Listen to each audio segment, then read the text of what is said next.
If you remember the Berlin Wall, you understand what freedom costs.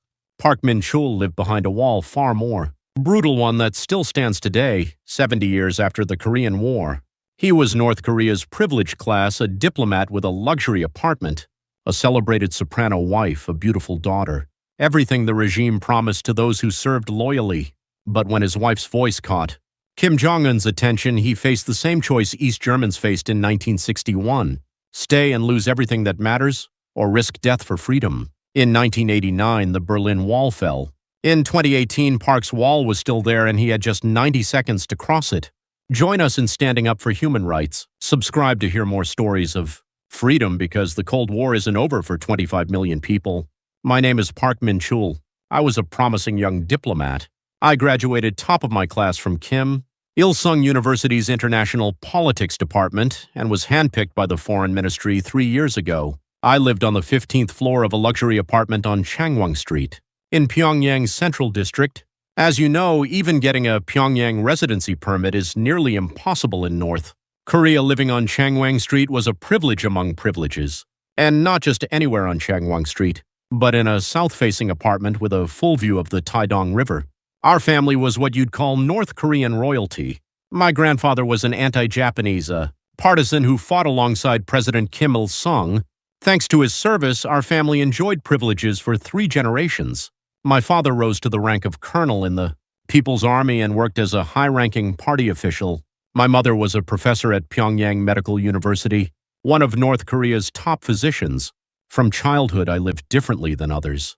I attended Mangyongdae Revolutionary School from kindergarten, Pyongyang First Middle School for elementary, and Kim Il-sung Senior Middle School for high school. Most of my classmates had fathers who were generals or senior party officials. We ate food ordinary citizens couldn't imagine, used foreign products, and traveled to China. When I got into Kim Il-sung University, I thought it was natural. Same with graduating at the top. I believed my position at the Foreign Ministry was earned through merit. Looking back, I was so naive. I didn't realize every path I'd walked was already paved for me.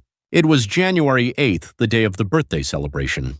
Performance for Comrade Kim Jong-un. Mansudae Art Theater was packed with Pyongyang's top officials and their families. They checked IDs at the entrance.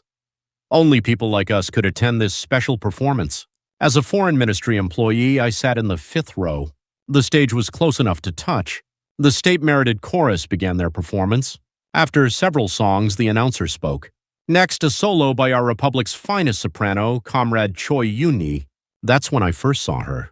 A woman in a white hanbok top and black skirt took center stage. She stood tall, easily over 170 centimeters, with an elegant face and graceful bearing. The lights hit her and hundreds in the theater held their breath. She opened her mouth and a clear, pure soprano voice filled the space. It was O Sole Mio, an Italian art song. Hearing Western classical music in North Korea was impossible outside venues like this. How can I describe her voice? Like morning dew, like a spring lark. When the song ended, thunderous applause erupted. My hands hurt from clapping so hard. After the performance, there was a reception. Again, only for the privileged class. Champagne flowed and tables were loaded with imported cheeses and fruits that Pyongyang citizens would never see. I gathered my courage and approached her. Your singing was truly moving. The high notes were especially beautiful. She bowed slightly. Thank you, comrade. You're too kind. Her speaking voice was as clear as her singing. Up close, she was even more beautiful. That's how our conversation began. Her name was Cho Uni, 28 at the time. She'd graduated top of her class from Pyongyang Dance University's vocal department and was the principal soprano with the state-merited chorus. And I learned she was also from a royal family. Uni's father had been a famous vocalist who received the title of People's Artist. He'd sung for President Kim Il-sung many times, and Chairman Kim Jong-il had praised him highly. Sadly, he passed when Uni was 2, but his legacy remained. Her mother was a professor in the vocal department at Pyongyang University of Music, one of North Korea's top voice instructors. Uni told me she'd studied singing at the Kumsusan Children's Palace from childhood, a place ordinary kids could only dream of. At 10, she sang for Chairman Kim Jong-il. At 15, she represented North Korea. At the International Youth Music Festival in Beijing, she won a silver medal. That was my first time going abroad, she said. Beijing was huge. But I thought our Pyongyang was more beautiful. I nodded. Of course. Our Pyongyang is more beautiful than anywhere in the world. Back then I meant it. I truly believed it. Our relationship progressed naturally. Or perhaps the party arranged it, who knows? The union of a diplomat and the state chorus's principal soprano, both from royal families, would be a revolutionary model couple. 3 months later, in April 2014, we married. It was when Pyongyang's spring flowers were in full bloom. The wedding was held at the People's Palace of Culture. Over 300 guests attended. Foreign ministry officials, state chorus members, relatives from both sides, everyone came. The congratulatory money was enormous. Most of it sent by party officials, of course. Our newlywed home was my apartment on Changwon Street. Over 140 square meters. The view of Pyongyang from the 15th floor was spectacular. The Taedong River flowing peacefully, the tower of the Yushi idea standing proud. At night, lights sparkled from Kim Il-sung Square, and the massive silhouette of the Ryugyong Hotel loomed. Of course, I didn't think about the darkened outer districts beyond those lights. Or rather, I didn't want to. People like us never went to those places. Our married life was the best imaginable in North Korea.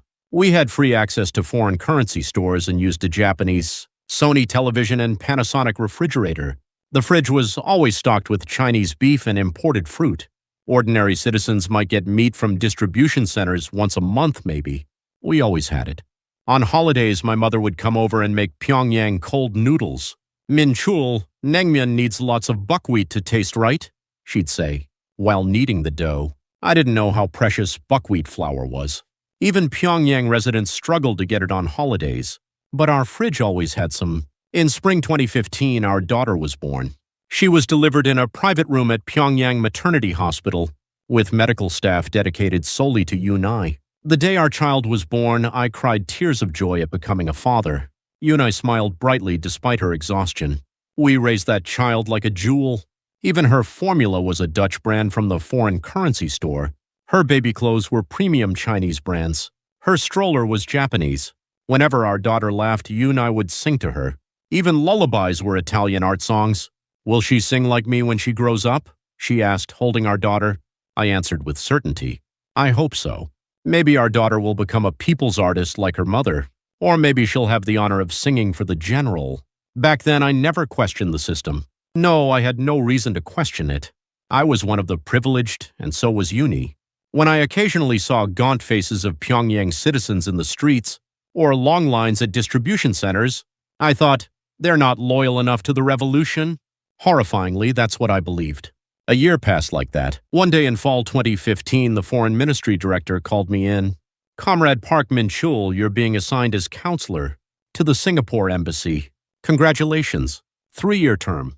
An overseas posting. To Singapore, a developed nation in Southeast Asia. This was the highest honor for a diplomat. Being able to work abroad, outside Pyongyang, and taking your family, that was a privilege. Only a tiny minority enjoyed in North Korea. When I hesitated at first. Honey, I've barely left Pyongyang. I'm worried about my mother too. But I spoke with confidence. Don't worry. It's a good opportunity for our family. I hear Singapore is incredibly clean. Besides, you've been to China before, remember?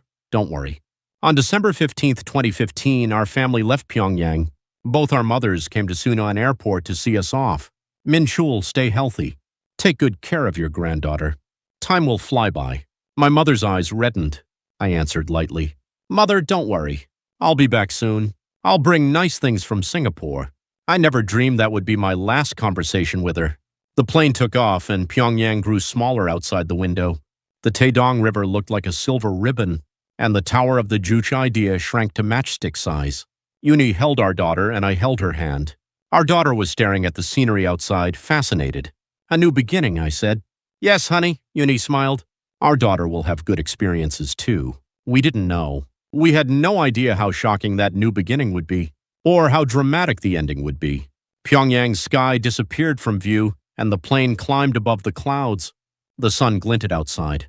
I was a diplomat for my homeland. Uni was an artist. We were privileged elites chosen and raised by the North.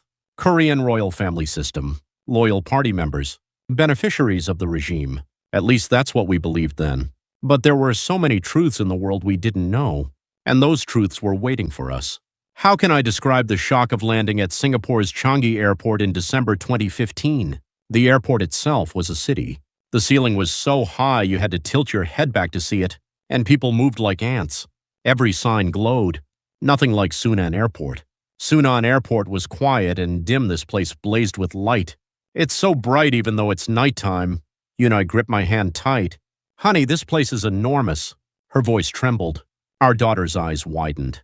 She pointed at something, a massive digital billboard, a car ad with moving images and changing colors. We took the embassy car to our residence. The Singapore we saw through the window was another world entirely.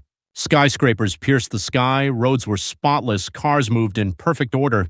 I marveled at how they stopped at every traffic light. In Pyongyang, even when traffic lights existed, they often didn't work due to power outages. But the most surprising thing was the lights. It was past 11 p.m., yet every building was lit. Convenience stores, restaurants, shops, everything blazed. In Pyongyang, most places went dark by 9 p.m. Honey, don't those stores ever close? Uni asked. The embassy driver answered. Many operate 24 hours. Convenience stores are open day and night. 24 hours? I couldn't believe electricity was that abundant. Our residence was an apartment near the embassy, 12th floor of a 20-story building, and the elevator was so fast my ears popped. The apartment in Changwon Street had an elevator too, but power cuts were so frequent we often took the stairs. Inside, the air conditioning was running. Even in December, Singapore was hot. In Pyongyang, we'd be worrying about heating, but here we needed cooling.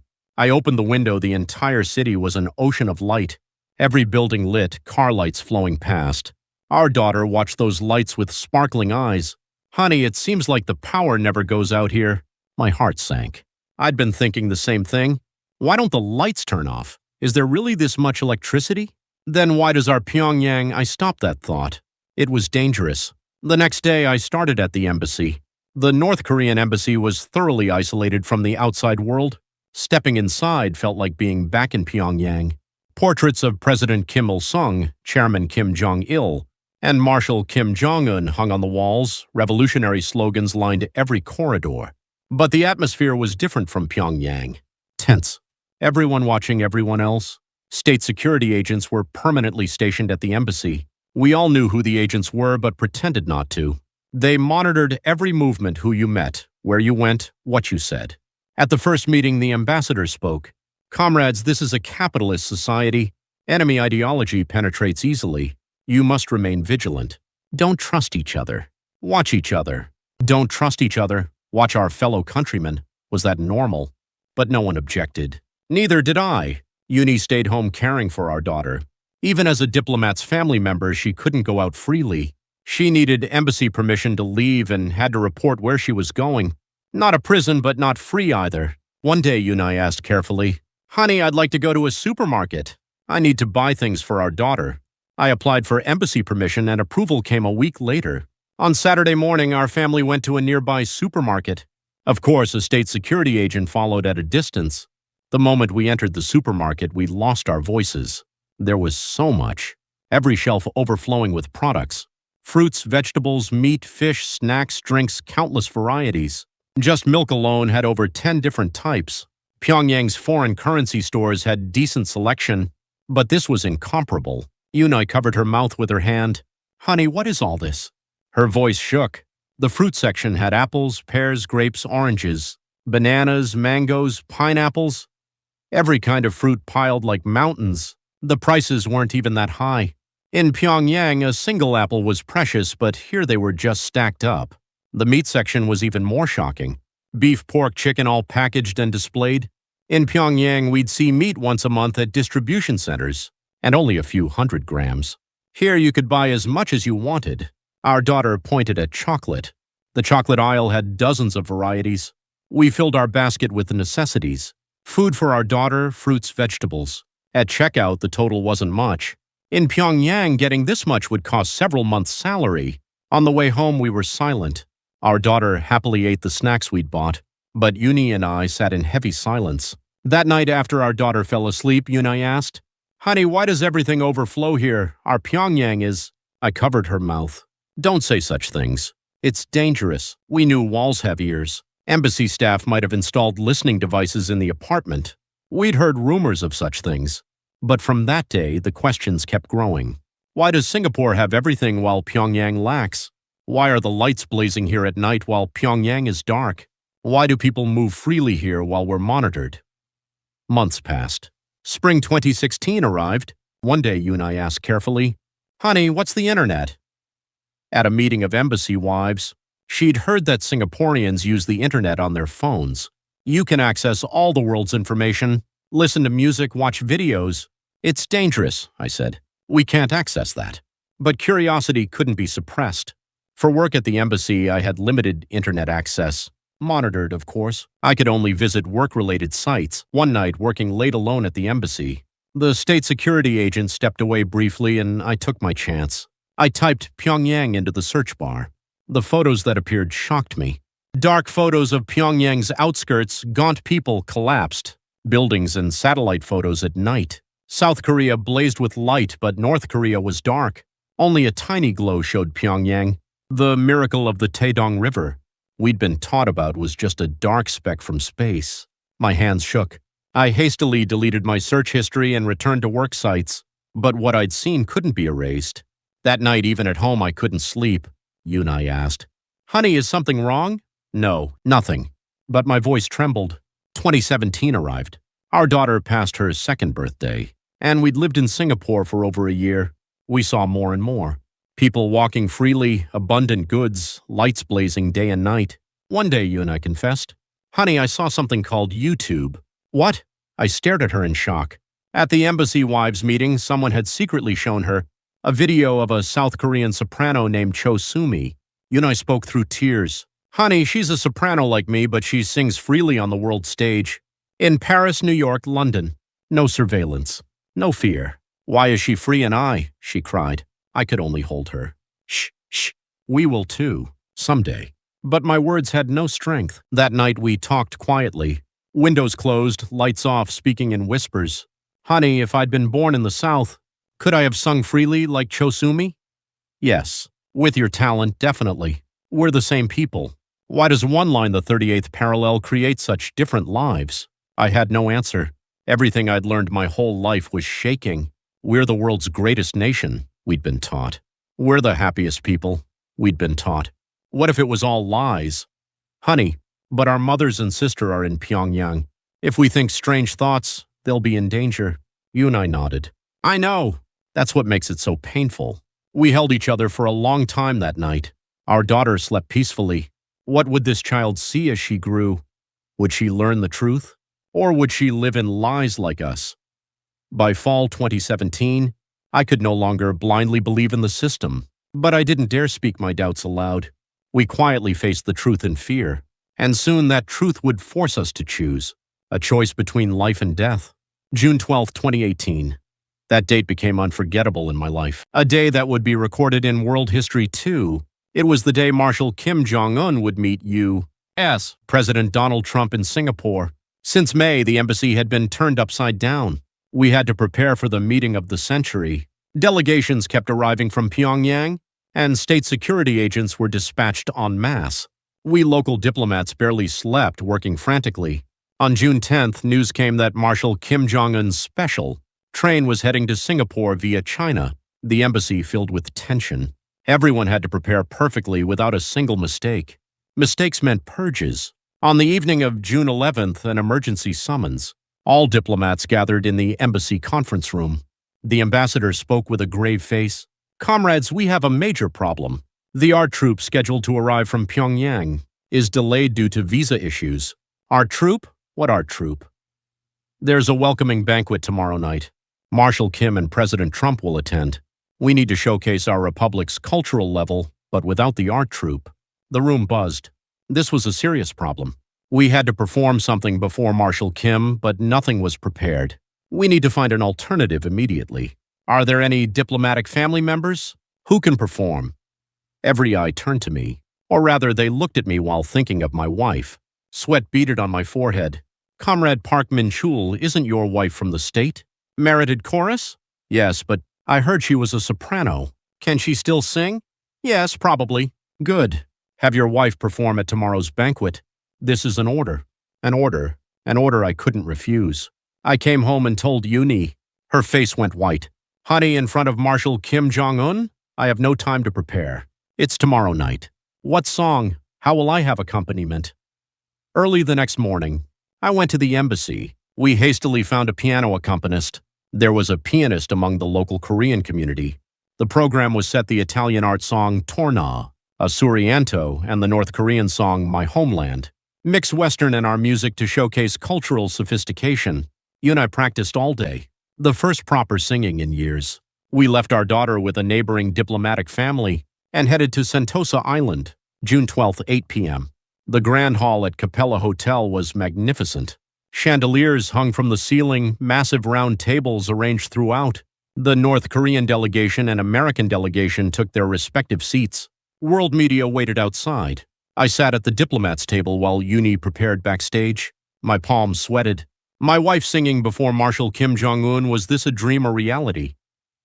8:30 p.m. Marshal Kim Jong-un and President Trump entered. Everyone stood and applauded. The two leaders shook hands and sat. A historic moment. The banquet began. Western cuisine was served. Conversations flowed. Interpreters moved busily. The atmosphere was tense yet hopeful. As the banquet neared its end, the MC took the microphone. Now we'll enjoy a cultural performance from the Democratic People's Republic of Korea. A solo by soprano comrade Cho Uni, formerly of the state-merited chorus. My heart felt ready to burst. The stage lights came on and Uni walked out. In her white handbook top and black skirt, she was beautiful, but I could see her trembling. Her hands shook slightly. The piano accompaniment began. Torna Surianto, a beautiful Italian art song. Uni opened her mouth. The hall held its breath. A clear, pure soprano voice filled the space. Despite years of not singing properly, her voice remained strong. No, it had deepened. When the high notes soared, the chandeliers seemed to ring. I glanced at Marshal Kim Jong-un. He was smiling, nodding his head, enjoying the music. President Trump also clapped, seeming pleased. The first song ended. Applause erupted. Uni bowed deeply. Then the second song began, My Homeland, a North Korean piece. Uni's voice carried strength. Our homeland, this land where the sun rises, this foundation, where fierce will is embedded. When the song ended, even greater applause poured out. Marshal Kim Jong-un stood and clapped. Then everyone rose. A standing ovation. Uni came down from the stage. I breathed a sigh of relief. It went well. Everything's okay now. But that was just the beginning. After the banquet, the marshal had a brief conversation with the delegation. High-ranking officials greeted him. I stood in line waiting. My turn came. Counselor Park Min-chul. It's an honor, Marshal.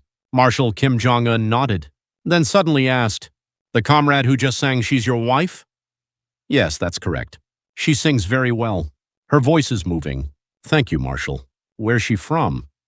She graduated from Pyongyang, Dance University's vocal department, and was a soprano with the state-merited chorus. Ah, really?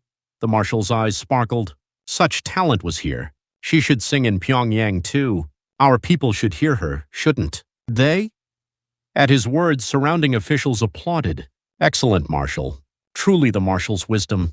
I didn't know whether to smile or cry. Outwardly, I smiled, but inside I froze. Singing in Pyongyang didn't mean performing just once. It was like Chairman Kim Jong-il's era. Once you caught their eye, you had to keep performing. And I knew what happened to those who got that close. Long ago, the Unhasu Orchestra, the Pochambo Electronic Ensemble. I knew what happened to their female members. When Chairman Kim took a liking to someone, refusal was impossible. And Marshal Kim Jong-un was the same. In the car back to the hotel, I couldn't speak. Uni asked, Honey, are you okay? Did I do well? You did wonderfully. Then why do you look so pale? Only after reaching the hotel room did I speak. After our daughter fell asleep, I went into the bathroom, turned on the water and whispered, to avoid eavesdropping, Honey, the Marshal said you should sing in Pyongyang too. Uni's face went white. What does that mean? It means he'll summon you to Pyongyang. And not just once continuously. Onai stared at me. She knew. She understood what that meant. Honey, then I'll...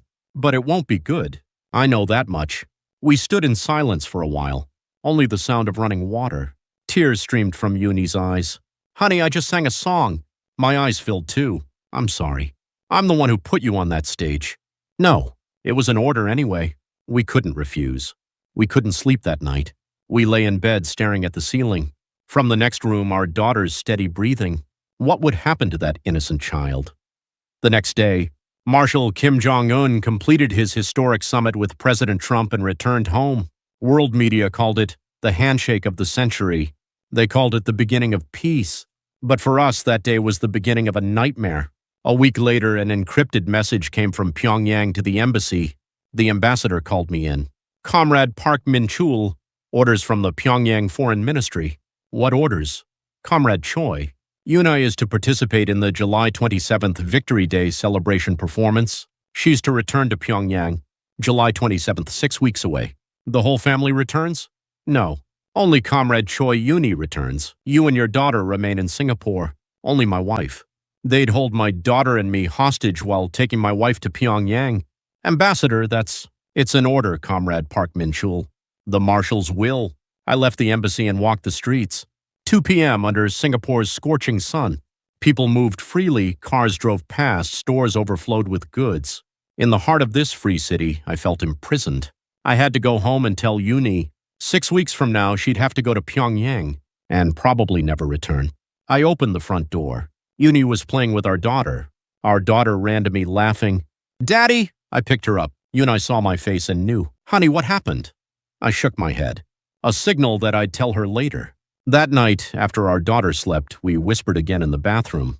July 27th. You have to go to Pyongyang. Just you. Uni choked back a scream. Just me? You and our daughter. We stay here.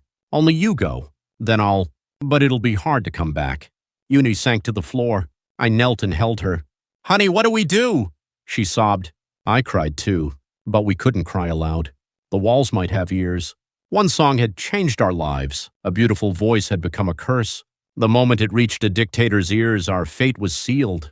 That night we sat in the bathroom until dawn, crying while the water ran. And we decided, if we die, we die together. If we live together. Now we had only 6 weeks left.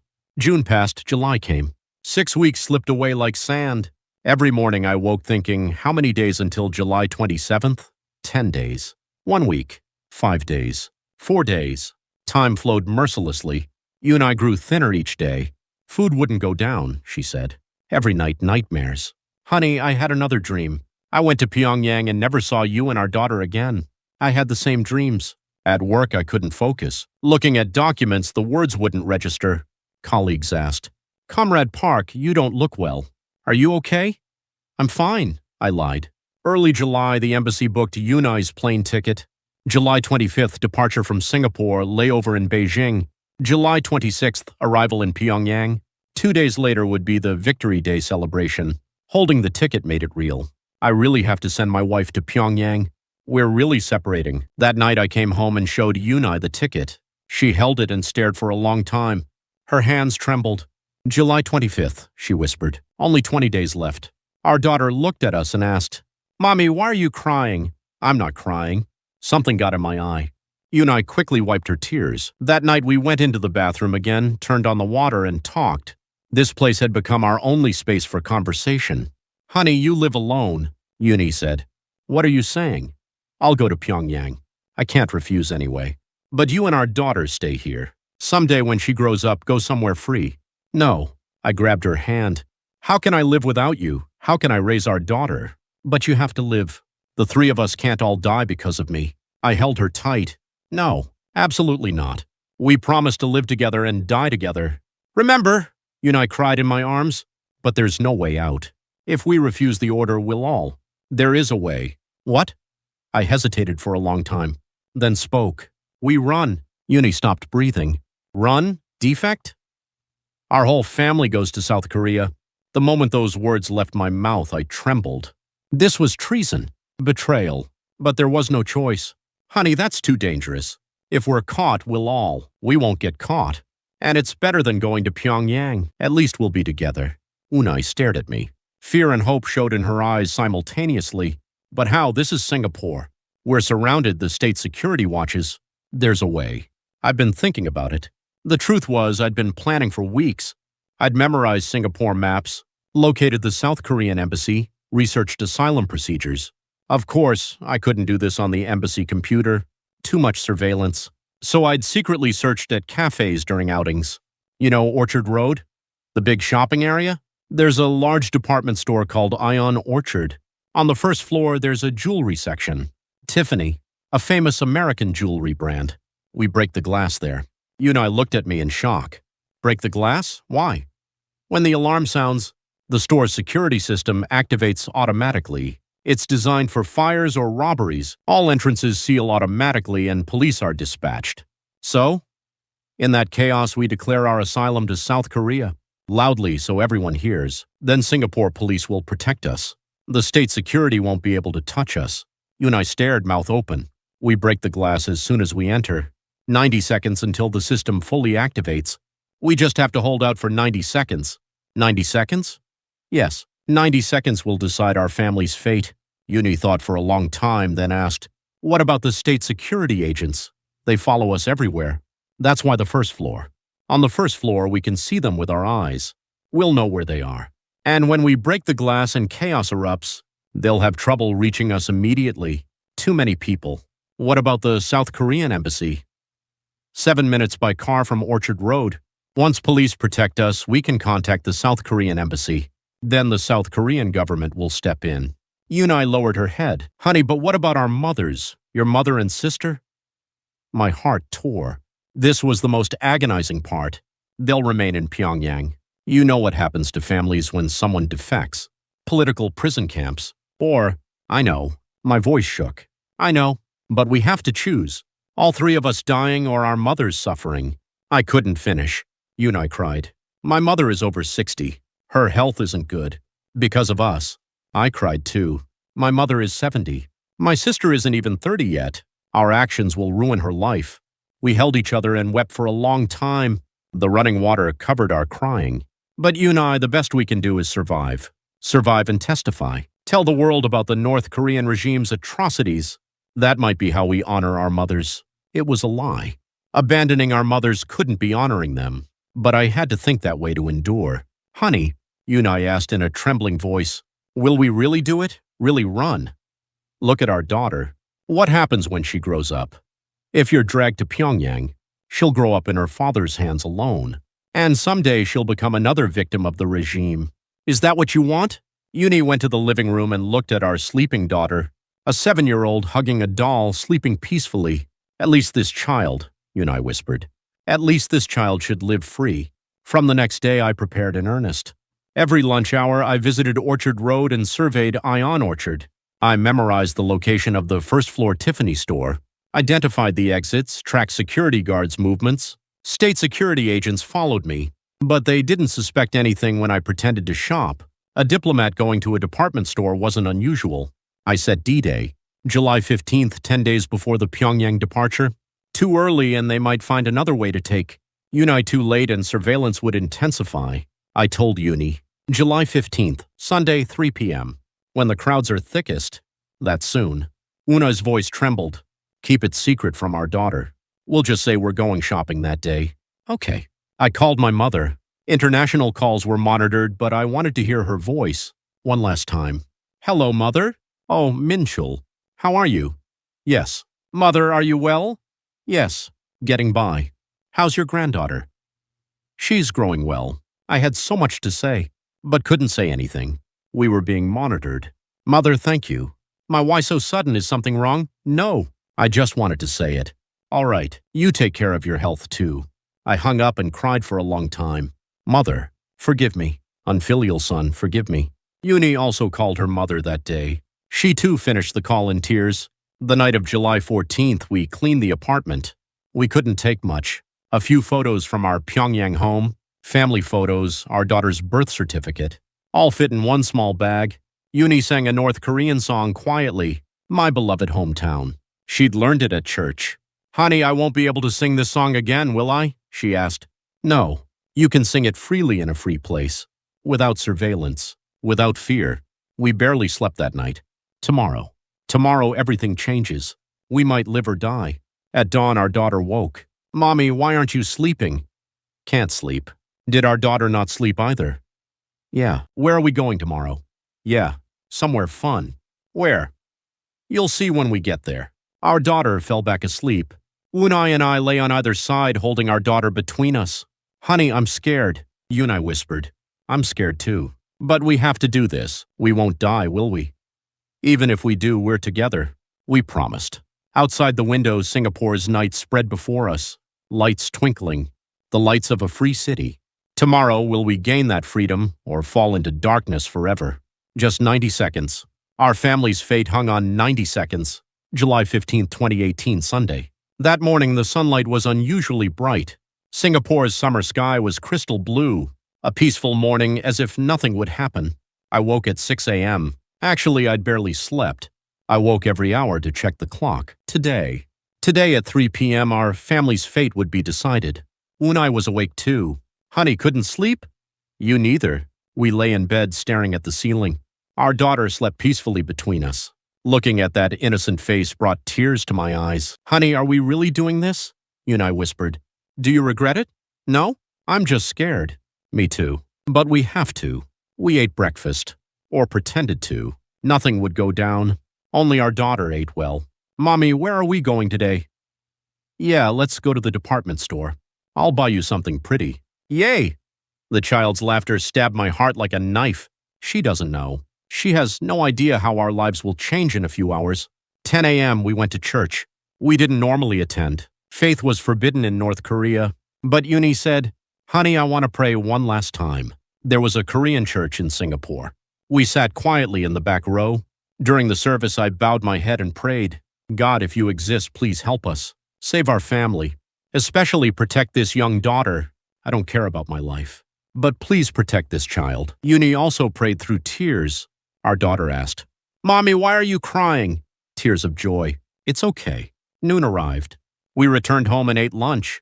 Again, nothing would go down. I checked the clock, 12:30, 2.5 hours left. Honey, let's change clothes, Uni said. I put on a short-sleeved shirt and jeans. Typical tourist attire. Uni wore a white blouse and black skirt. We dressed our daughter in a pink dress. Looking in the mirror, we seemed like a normal family going shopping on Sunday. But we knew. In a few hours, we'd be either criminals or free people. 2 p.m., we left home. We took only one small bag. Photos from our Pyongyang home, family photos, passports, a bit of cash. That was everything. We got in a taxi. On Orchard Road, please. The taxi departed. Singapore streets flowed past the window. A peaceful Sunday afternoon. Families strolling, couples holding hands, children playing. I looked back. A black sedan was following us. State security agents. As expected. Uni gripped my hand tight. Her palm was soaked with sweat. 2:40 p.m. we arrived at Orchard Road, crowded with people. Sunday shoppers everywhere. Good. The more people, the better. On Orchard appeared. A massive glass building, glinting in the sunlight. Let's go, I said. Holding our daughter's hand, we walked into the department store. Uni held her other hand. We walked like a normal family. We entered the first-floor lobby. Spacious and glamorous. Luxury brand stores lined up. Chanel, Gucci, Louis Vuitton, and Tiffany. I saw the Tiffany store. The blue sign was elegant. Diamond necklaces sparkled in the display cases. I scanned the surroundings. 2 state security agents stood 15 meters behind. On the first floor, I could see them clearly. They were watching us too. I checked my watch. 2:58 p.m. 2 minutes until 3 p.m. Unai, ready? I whispered. Yes. Her voice shook. To our daughter. Yeah, Mommy. Our daughter looked up. Listen carefully. From now on, just do what Mommy and Daddy do. Even if you're scared, don't scream. Okay? Okay. Why? Mommy will hold you tight. Don't be afraid. I checked my watch. 2:59 p.m. We walked to the Tiffany store. A staff member approached with a smile. Welcome. I pointed at the display case. Can I see that necklace? Of course. Just a moment. The staff member took out keys. I checked my watch. 3 p.m. exactly. Now. I made a fist and struck the display case glass hard. Crash. The glass shattered. Into pieces. Ding, ding, ding, ding. The alarm screamed. Incredibly loud. It echoed through the entire department store. The staff member screamed. Kya! People turned in shock. The fire detection system registered it as a malfunction. Ceiling alarms blared. Beep, beep, beep. Whir, whir, whir. Shutters at every entrance began descending. The metallic sound was deafening. Uni picked up our daughter. Mommy's here. It's okay. Our daughter started crying. "Mommy, I'm scared." 3 security guards ran over. "What's happening?" I pulled my North Korean diplomatic ID from my pocket and shouted loudly, "I'm applying for asylum to the Republic of Korea." Shoppers froze in shock. Dozens stared at us. "I am a North Korean diplomat. I'm seeking asylum in the Republic of Korea." A security guard grabbed his radio. "Emergency on first floor, Tiffany section." The state security agents started running from a distance, but the crowd was too thick they couldn't move quickly. Department store police arrived. "What's going on? Hands up." I raised both hands. "I'm a North Korean diplomat. I'm applying for political asylum." Singapore police rushed in. 5 officers. "Please connect me to the South Korean embassy." "Please," I shouted. Uni also shouted. "We're Korean people. Please help us." Police surrounded us. "Calm down. Explain the situation. I'm North Korean diplomat Park Min-chul. I'm applying for asylum to the Republic of Korea with my wife and daughter." The 2 state security agents reached the shutter, but the shutter had already sealed completely. Bang bang. They pounded on it. "Open this door." "Open it now," shouting from outside. But inside the shutter, police had already taken control. 12 Singapore officers fully controlled the scene. Police surrounded our family protectively. The police team leader asked, "You really came from North Korea?" "Yes. I'm a diplomat at the North Korean embassy in Singapore. This is my ID. But I want to become a citizen of the Republic of Korea now." The team leader spoke into his radio. "Headquarters, this is an international matter. A North Korean diplomat has applied for asylum. Contact supervisors immediately." Uni held our daughter tight. Our daughter was crying. "Mommy, I'm scared." "It's okay. We're okay now. We're free," Uni said through tears. I cried too. "We did it. 90 seconds. We made it." Outside the shutter, state security agents kept shouting, "Park Min-chul, Cho Uni, come out now. This is treason. You're betraying your homeland." But we were already under police protection. Police escorted us to the department store office. People stared. Some filmed on their phones. We reached the office. When I sat in a chair, my legs gave out. Uni sank down, still holding our daughter. "Honey, we did it," she said in a trembling voice. "Yes, we did," our daughter asked. "Daddy, where are we going now?" "Somewhere good. A very good place." 30 minutes later, a South Korean embassy consular officer arrived. A young man whose eyes reddened when he saw us. "I'm Consular Officer Kim Jae-hoon from the Republic of Korea. Welcome." Hearing those words, I released the tears I'd been holding. Uni cried too. Our daughter cried along. We survived. 90 seconds saved us, but this was just the beginning. The real fight started now. Whether the Singapore government would deport us to North Korea or send us to South Korea, nobody knew. That evening, we were transferred to a Singapore immigration detention facility, a small room, about 3 by 4 meters, 1 bed, 1 bathroom, no windows. "You'll stay here until the investigation concludes," an immigration officer said. The door closed. We'd fled seeking freedom only to be locked up again. But this time was different. There was hope. Uni held my hand. "Honey, will we really become free?" "Yes, we will. We must." Our daughter fell asleep between us, an exhausted face. I looked up at the ceiling. "God, thank you. Thank you for saving us." I finally breathed a sigh of relief. On the night of July 15th, 2018, in that 3 by 4 meter room, our family's new life began. Or could it be called life? Not a prison, but not freedom either. Singapore's immigration detention facility, that was the official name of our accommodations. 1 bed, a small table, 2 chairs, an attached bathroom. No windows. Only fluorescent lights blazing. We couldn't tell day from night. The first night, our daughter fell asleep quickly from exhaustion. Uni and I sat on the edge of the bed. Words wouldn't come. "Honey," Uni said quietly, "did we really do the right thing?" "What do you mean?" "Our mother's in Pyongyang. Our sister. What will happen to them?" My chest tightened.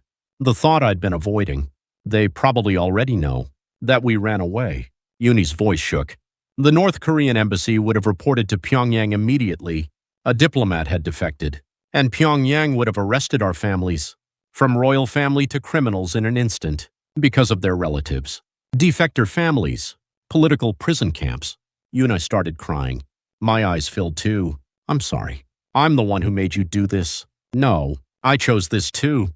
But when I think of my mother, we couldn't sleep that night. Guilt crushed us. The next morning, an immigration officer brought lunchboxes, Singaporean food, rice, stir-fried chicken, vegetables. It looked delicious, but nothing would go down. Only our daughter ate well. Mommy, it's yummy. Watching her innocence, I thought at least we saved this child. July 16th, the second day. The South Korean embassy consular came again. Hello. Did you sleep well last night? Yes. A lie.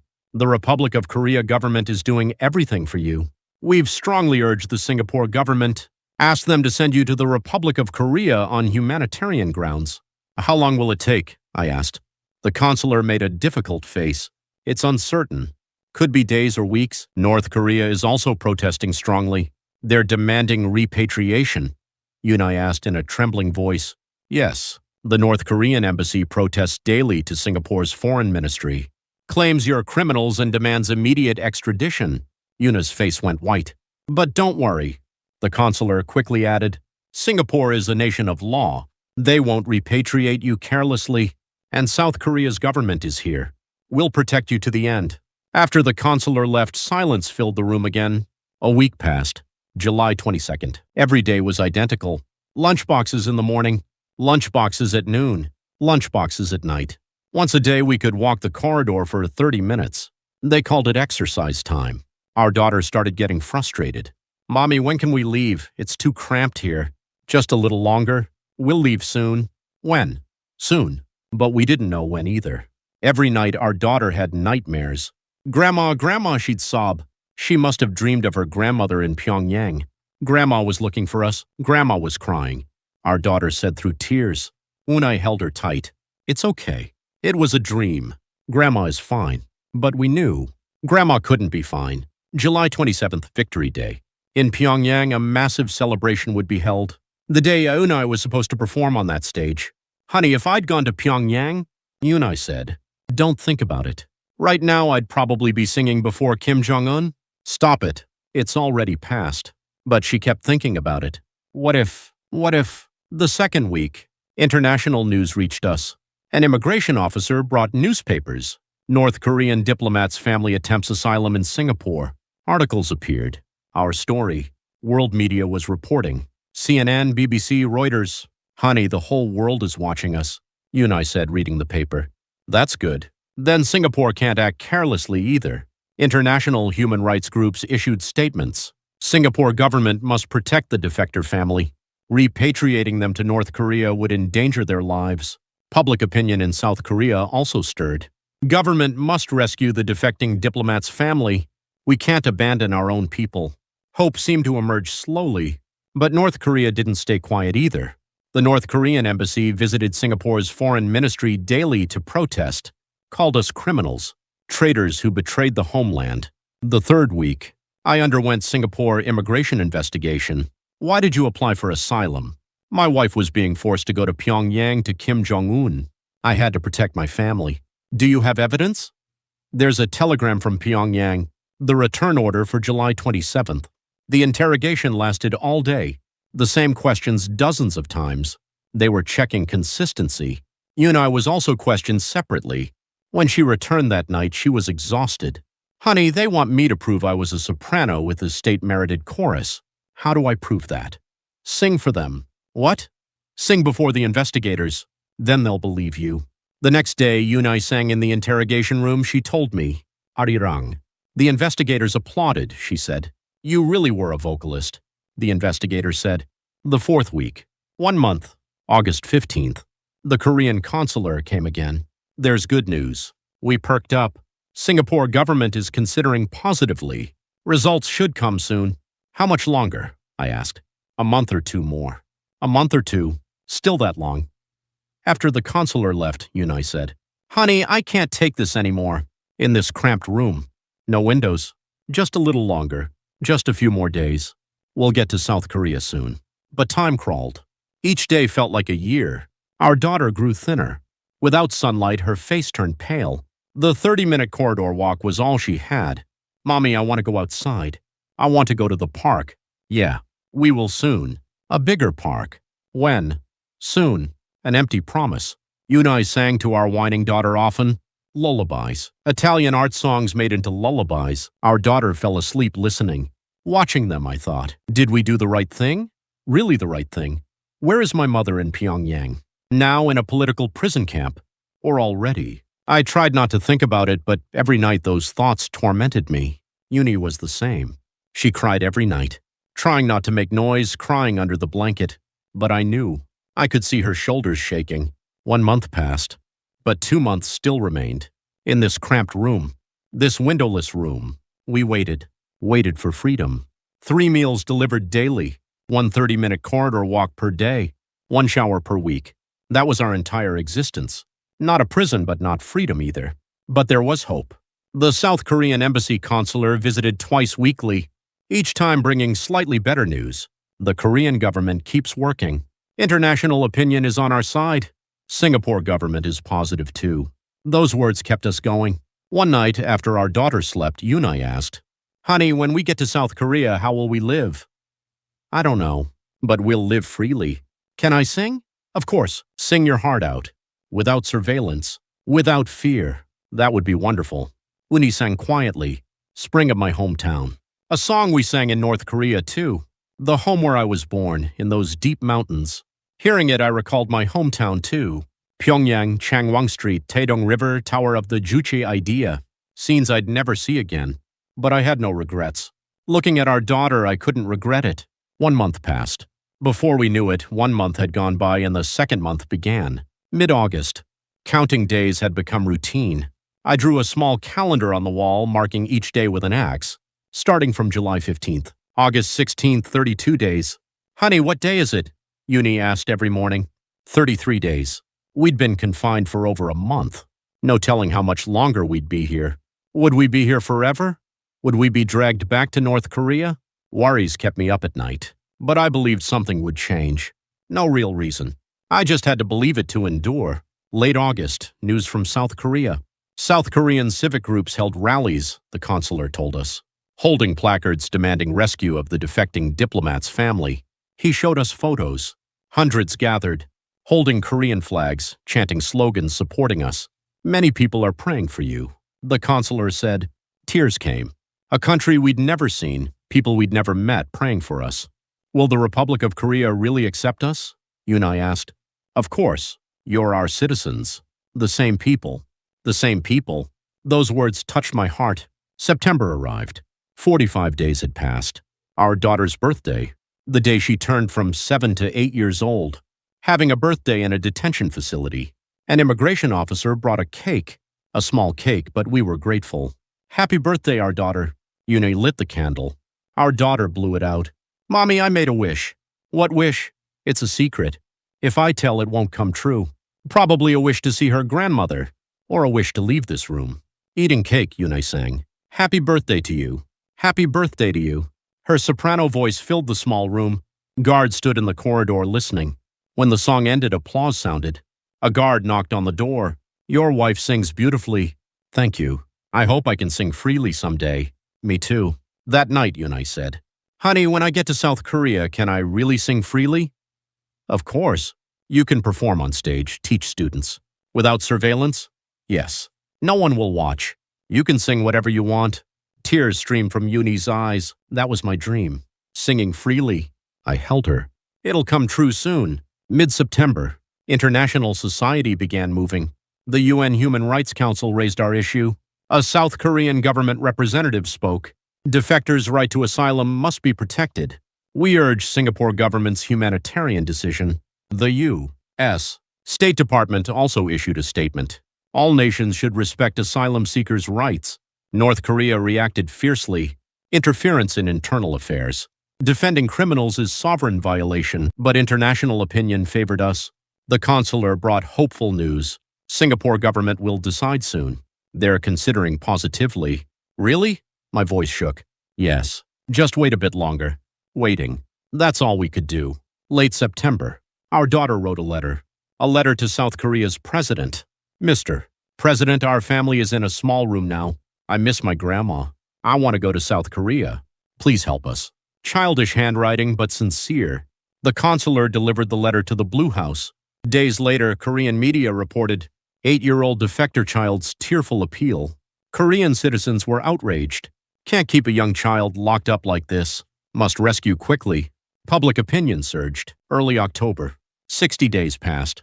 How much longer must we endure? We believed the words decision coming soon and waited daily. But Singapore government hadn't decided yet. Reviewing carefully, very carefully, they said. North Korean pressure continued, like a final push. The North Korean ambassador personally met Singapore's foreign minister, demanded immediate extradition of the criminals. We were anxious. What if they send us to North Korea? The consular reassured us. Absolutely not. International law prohibits forced repatriation, especially when lives are at risk. But anxiety wouldn't fade. Mid-October, the Korean government played its final card. South Korea's foreign minister personally visited Singapore, met with Singapore's foreign minister. Please make a humanitarian decision. Please consider Korea-Singapore friendship. Persuasion, not pressure. Singapore agonized too. They didn't want to provoke North Korea, but couldn't ignore international opinion. Relations with South Korea mattered too. Days passed. A week passed. No news. We waited anxiously. October 13th morning, 91 days since entering the detention facility, the immigration director came to our room personally, someone who had never come before. My heart raced. Uni gripped my hand tight. Mr. Park Min-chul's family. The director spoke. I held my breath. Singapore government has made a final decision. The world seemed to stop. On humanitarian grounds, we've decided to send you to the Republic of Korea. That moment, Uni screamed. A scream of joy. Really? Really? She asked through tears. Yes. You'll depart in 3 days. I couldn't speak. I just sank down and cried. Our daughter asked, Mommy, are we leaving now? Yeah. We're going to Korea. Korea? That's where Grandma is? No, sweetie. A different Korea. The South. Free Korea. The three of us hugged and cried.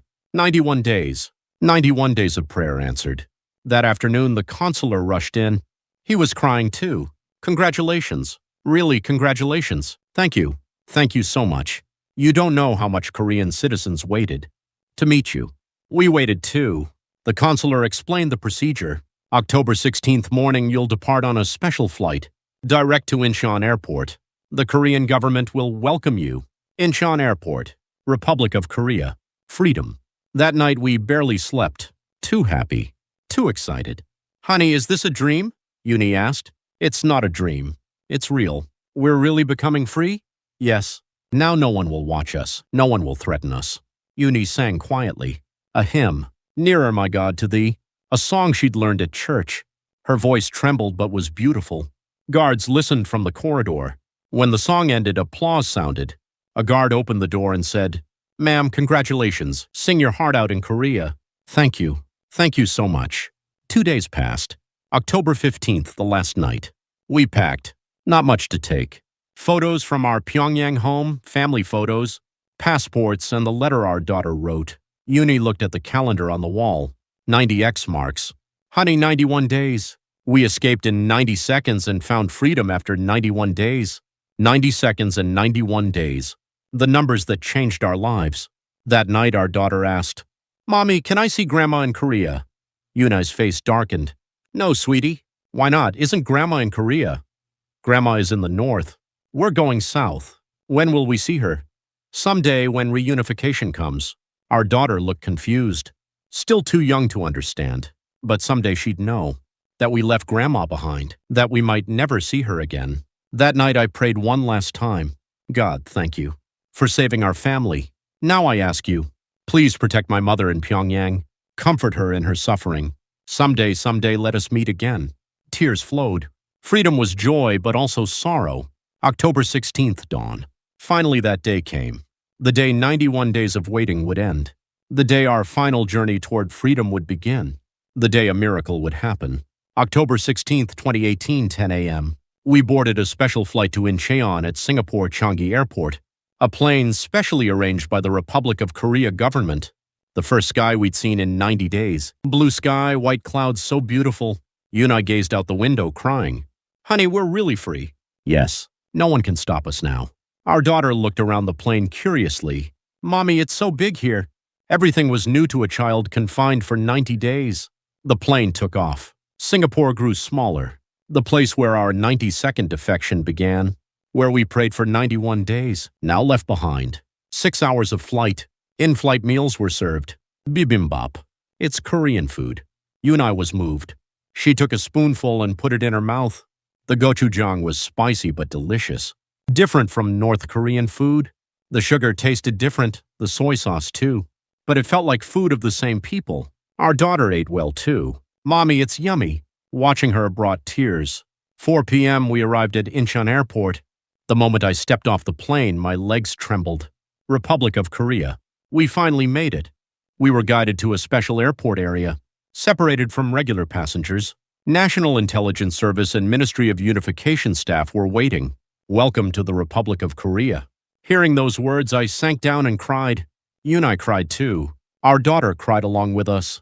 Thank you. Thank you so much.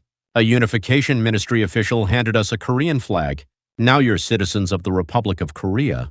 The moment I received the flag, my hand shook. To live under this flag. We went outside the airport. Press was waiting. Camera flashes exploded. Defecting Diplomat family arrives at Incheon Airport, free after 91 days. News headlines would feature us. We got in a car heading to Hanawon, a defector settlement support facility run by the Unification Ministry, located in Anseong, Gyeonggi Province. Through the car window, Korea's landscape unfolded. Highways, cars, buildings, everything sparkled. Different from Singapore. This was our land, the land of the same people. Honey, look, the signs are in Korean. Uni marveled. We used Korean in North Korea too, but this was different. Neon signs, billboards, store signs. Everything blazing with light. Mommy, look, a convenience store. The lights are on, our daughter shouted. Yes. Even at 8 p.m., every store was lit. 24-hour convenience stores, 24-hour restaurants. Unimaginable in North Korea. We arrived at Hanawon, a spacious building. Many other defectors were there too. Our family was assigned a room, spacious, with a window. Through the window, the night sky was visible. Honey, I can see stars. Anna gazed outside. The first night sky in 90 days. Stars twinkling under the free sky.